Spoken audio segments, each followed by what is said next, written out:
Pace Ebene. Umat Allah yang terkasih, selamat berjumpa dalam program Riwayat Singkat Tokoh-tokoh terpanggil dalam Kitab Suci.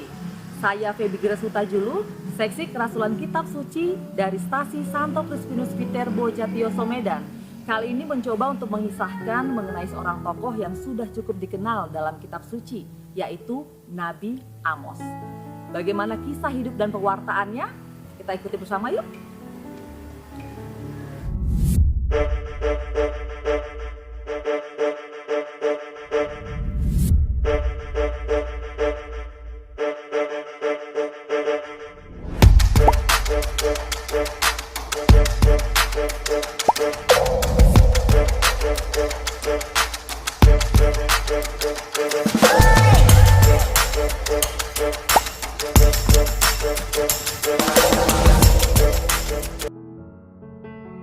Sebelum roh nubuat datang kepadanya, Amos adalah seorang gembala dan juga pemungut buah ara dari desa Tekoa.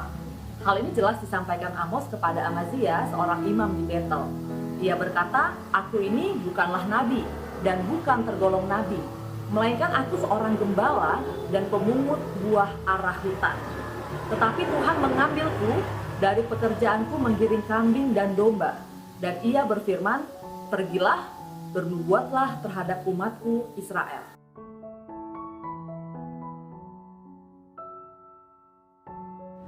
Nah, Amos adalah seorang dari selatan, tetapi Tuhan memintanya untuk bernubuat di utara.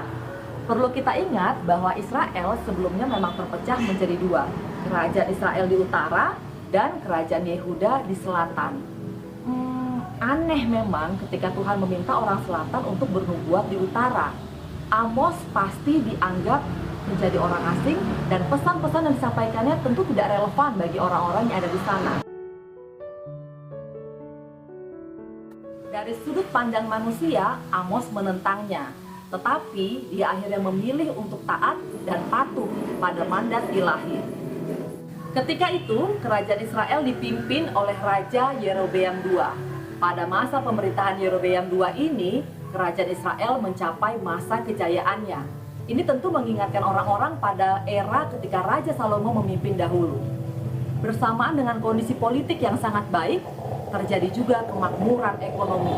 Banyak orang-orang dari kerajaan utara menjadi kaya raya dan mereka hidup dalam kemewahan. Namun kemakmuran ekonomi ini dibarengi juga dengan runtuhnya standar moral. Cita-cita besar dan perintah Taurat untuk membantu yang miskin, orang-orang kecil, mempraktekkan keadilan dan juga cinta kasih diabaikan. Yang ada justru yang kaya menindas yang miskin. Dan pada masa ini marak terjadi praktek-praktek korupsi. Dan yang paling menyedihkan adalah terjadinya peningkatan penyembahan berhala. Orang-orang mulai membangun altar-altar di pegunungan untuk memuja dewa-dewa Kanaan, Baal, dan Astarte. Inilah yang menjadi jantung pewartaan dari Nabi Amos. Ia berseru dengan keras dan lantang bahwa ini semua tidak benar seturut dengan ajaran Yahudisme yang mereka warisi dari nenek moyang Israel. Kepada siapa seruan keras itu dialamatkan? Tentu kepada kaum elit di Israel, baik karena otoritas maupun karena kekayaan.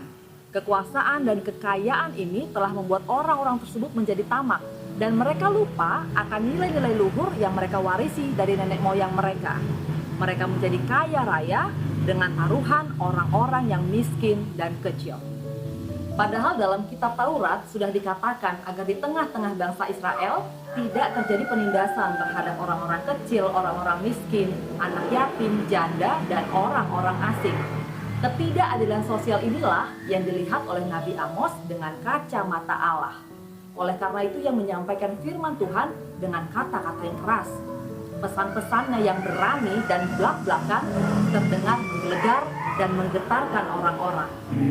Dia berkata, "Hai kamu yang mengubah keadilan menjadi ipuh dan yang mengempaskan kebenaran ke tanah." Ipuh adalah pohon beracun, getah pohon beracun. Ungkapan ini berarti adanya pembelokan kebenaran dan keadilan melalui praktek-praktek suap maupun kesaksian-kesaksian palsu di pengadilan. Orang-orang yang melakukan ketidakadilan dan ketidakbenaran ini akan dihukum. Hidup mereka akan penuh kesia-siaan. Menurut Nabi Amos, iman yang benar kepada Yahweh terungkap dalam tatanan hidup sosial yang benar pula, yakni keadilan sosial yang benar.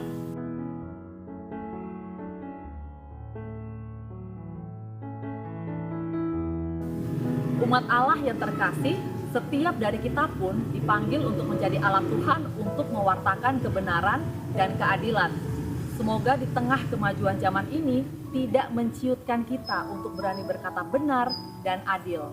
Dan semoga para pemegang kekuasaan, pemangku kepentingan, dan para petinggi tetap mampu melaksanakan tugas dan tanggung jawabnya untuk mewujudkan bonum commune atau kebaikan bersama dan tidak untuk memakmurkan diri mereka sendiri.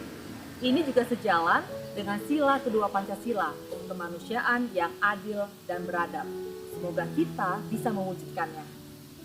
Demikianlah telah kita saksikan bersama riwayat hidup dari Nabi Amos.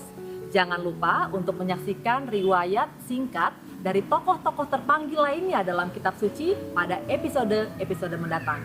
Saya Feby Gressutajulu, pamit undur diri. Sampai jumpa. Pace Ebene.